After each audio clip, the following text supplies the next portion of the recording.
Welcome to the last slideshow for this class, and it's all about how you can contribute to having the best lifestyle possible, and not just helping yourself, but maybe even your community, your family, and the world. You can make a big impact. So after reading the information in this chapter, you should be able to identify 4 elements of financial well-being and explain how money impacts life satisfaction. So this slideshow actually incorporates the financial aspect of wellness. Describe occupational well-being and describe how it contributes to your healthy lifestyle. So what is your job and how is it going to impact your life? Explaining how your environment affects your wellness. So we're also bringing into the idea of how the environment is going to affect us. Identify common risks to injury and explain how you can avoid those risks. Describe how you should prepare for challenges coming up in your life, maybe childbirth, depending on gender, um, raising children, the aging process. There's a whole lot ahead of you. And then what traits and behaviors can lead to happiness, and what kind of strategies and tactics can you use to enable you to have the optimal amount of happiness throughout your lifetime, which is really what the goal is.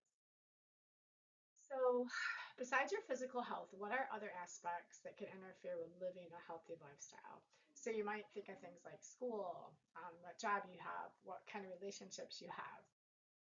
And just this idea of your attitude and what you think and believe is a key to living a healthy lifestyle. So, what are some small steps that you really can take to make sure you're ensuring good habits in all of these areas? So, as we've been taking this class and going through all these topics, each time we cover a topic, you want to think about, okay, what are the take homes for me? What can I start doing that I might not be doing? Or maybe you're checking off things like, hey, this is what I'm doing really well. So, happiness is an outcome of good habits. You want to analyze your attitudes to see what it will take for you to perceive healthy living as the most positive way you can live. Once you've established a positive attitude toward making healthy choices, you can plan for healthy living for your entire life.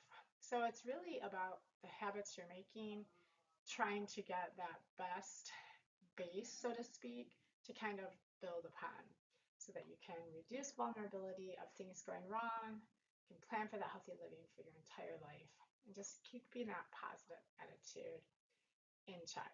That's so important for us. Your contentment with your healthy life will give you a very reasonable level of peace and security.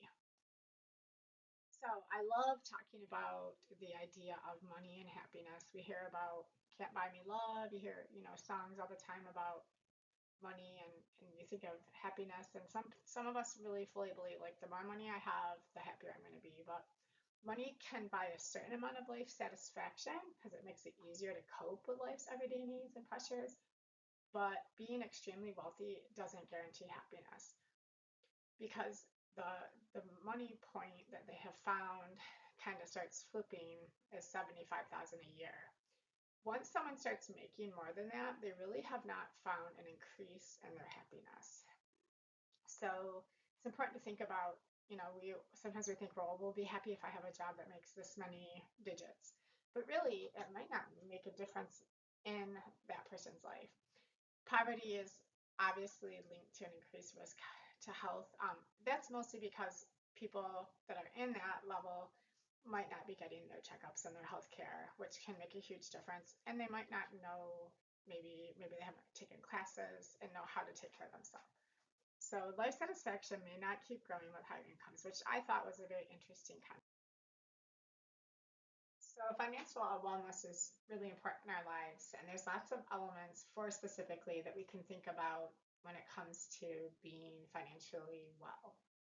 So thinking of your security in the present and the future, security now can go into the idea of control over your day-to-day, month-to-month finances. So trying not to overspend and buy things that you don't actually need, or maybe put things on a credit card that you don't need to have. Sometimes they're necessary when you really have a need that you can't afford. But sometimes people just have way too much day-to-day spending that they don't need to have. Because you want to make sure you're making good choices in the present so that in the future you also have capacity to absorb a financial shock. So let's say your motor goes out in your car, So if you've put some money away to be able to handle those times, because they will happen, there's going to be times where you just have a bigger thing happen, whether it's something with your home or something with a car, maybe a health thing that comes up. So you want to think about, okay, what am I doing with my spending? And then your freedom of choice talks about you get to make these choices, but you want to think about making ones that are really effective for you. And I feel like meeting with a financial planner, even at a very young age, is super helpful. And I always recommend to all my students that they immediately start saving money as soon as they get their first career job. Because you'll never, really miss that money to start out with because you weren't making that amount to begin with. So just getting used to like automatically having money go in from every paycheck to a place that's going to start saving. The earlier you start, the better. So you really can't start this process too soon because it's going to help you be on track with meeting your financial goals. So there's a lot of choice here, but the choices you make really can make a difference. So very important to talk about this with a financial planner or someone that you trust that is really good with making decisions on money for sure. Another important aspect to think of is what your occupational well-being is going to be. When you go to work, you should enjoy being there. You should enjoy what you do, the people with whom you work, the environment that you're in, and the future prospects that you might have at that job. You should be satisfied with your compensation of what you're getting paid and maybe what health benefits you have. Maybe you have some benefits going to the gym or something like that. So it's important that you have that satisfaction and being aware of how your job is going to impact your wellness. So you should be able to balance your family relationships, manage personal finances, and then there's also these programs that you might have available to you, like the make it so you can have caregiving, like maybe you have a parent that needs help at some point or taking care of a child, education and job skill development so you can keep learning that might be compensated for, and then having health and fitness programs available to you to be promoted. So maybe they reimburse you for gym memberships or something along those lines, or have programs you can take part in. So you want to just check into what's available to you at your job. So another dimension of wellness to take into account is your environmental well-being, and it's a two-way interaction between you and the world around you. It means living in harmony with the natural surroundings and making choices that are considerate of the resources you share with every other person on the planet. So, what are the ways that you affect the environment negatively? Like maybe you're using a lot of plastics that you don't need to use and you're just disposing of them. That would be an example. And then there might be positive ways, like maybe you're carrying a water bottle that you refill all the time so that you're not causing that extra plasticity to be in the earth. What are some daily instances in which your environment affects you? Like that could be the snowstorm, if you've just had a snowstorm, or you've had a heat wave. It could be living around chemicals. Maybe you work at a plant that has a lot of unhealthy chemicals that you're around. So, what are some of the daily things that are around you that will affect you? Super important to have nature and things in our life to help us to kind of neutralize and give our body a chance to regulate. So, what kind of environment will you be around? That's important to think about too. So, over the past 50 years, these accomplishments have lowered the risk to chronic disease. Having gasoline free of lead and benzene, which increased the risk of cancer, reducing smog for more breathable air, restricting harmful chemicals like food dyes and pesticides that cause cancer and other diseases, reducing unhealthy ingredients in packaged and fast foods like trans fats and added sugars. These things all can make a difference in our health. So sometimes we think there's not much we can do as individuals to address global issues, but there are many ways we can create and restore a healthier environment, starting with each one of us. So improved sanitation, cleaner air, water, etc. All these things can help us to reduce our risk. So it's really important to be aware of the quality of the air, especially when you're outside and being physically active. You want to make sure that you're not exercising when the air quality index is 200 and above, and you want to limit it when it's between 150 and 200. So just being aware of it's huge, and it's so easy to see that on phones now to look at like what our the allergy risks are and pollution and things like that. Do not exercise if you have trouble breathing or experience chest tightness, sore throat, coughing, headache, eye irritations. It is important not to be around secondhand smoke, and that involves vaping, cigars, pipes, cigarettes. Just having that extra secondhand smoke around you is really harmful to your lungs. Try to exercise early versus later in the evening and not being too close to traffic when possible. And if you have asthma, and especially if you are elderly, you need to especially be cautious. Anyone with asthma, of course, has to be very aware of what their air quality is and how they're feeling. So, thinking about temperature and physical fitness, when you are in warm weather, you want to make sure you're not exercising vigorously in extreme heat and humidity, making sure that you're not drinking stimulants that will actually dehydrate you, making sure our clothing is able to breathe and not just hold in heat. And then salt pills are actually really unhealthy. So, not taking or making use of that. If you are in cold weather, of course, it's a lot of different things to think about. Wearing cotton is actually going to just stay wet and make you colder. So, not wearing cotton clothes. Don't let yourself get dehydrated, even though you might not feel thirsty. That's very common. Don't drink alcohol because even though that kind of makes the capillaries open up at the front of the skin, at the top of the skin, it's really not going to make you warmer. You're still losing the heat. And then not engaging in boating activities without a life jacket is so important. So, climate and seasonal changes play a significant role in your ability to maintain consistent exercise patterns. So, keep in mind both excesses are important, and then having the right clothing and things in those different situations is part of what will help you be successful because our bodies are sensitive to those changes, and we don't want to have things like hypothermia or hyperthermia if we overheat. So, super important. So, living a long and happy life depends on making good decisions and being prudent about how you're living your life. Some of the worst accidents happen just over something very small that someone wanted to pick up in their car, or they looked at their phone for 2 seconds and looked up and it was too late. So, you want to make sure that you're not driving distracted, that you're wearing a seatbelt, you're not using a phone while you drive, at least not without the system if that's in your car, um, not drinking and driving or getting high from any kind of substance because they're all going to be harmful. Marijuana use has really been going up because it became legalized, and driving while you're high or using marijuana is just as unsafe as driving while you're drunk. So at home, you want to make sure kids are not getting into cleaning supplies and other unsafe items. Prevent falls by making sure there's non-skid rugs and keeping things uncluttered. If there's a lot of stuff on the floor, a lot of times people will trip and not realize it's there, or they reach for something on a ladder. So it's really important, especially when you're doing high risk things like climbing a tree and cutting limbs, that you are being super aware of your surroundings and using all precautions. Having those working smoke alarms always up to date with batteries and keeping guns safely locked away. Brain injury is something that happens so easily from accidents, especially on like a bike of some sort, motorcycle, any kind of like skateboarding, all kinds of things where skiing, we need to have that protective equipment. Super important. You don't want to have a brain bleed because it's so dangerous, and sometimes it takes weeks, months to even know how someone's going to be after they have a brain bleed. Super important.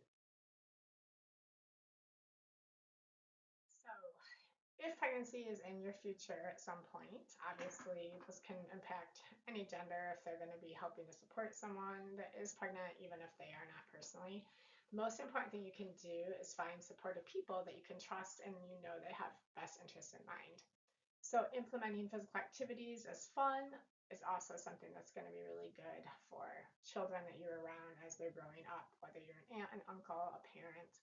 All these things are super important. So, with the pregnancy portion, you want to make sure you're staying drug free, eating a healthy, nutritious diet, just like we should be doing in life anyway, maintaining a really wise level of fitness where you're not causing harm, but you're getting something good out of it, keeping that positive mental ability to think through any thoughts, getting help if we're having negative thoughts, getting adequate sleep so our body can heal and restore and the baby can grow.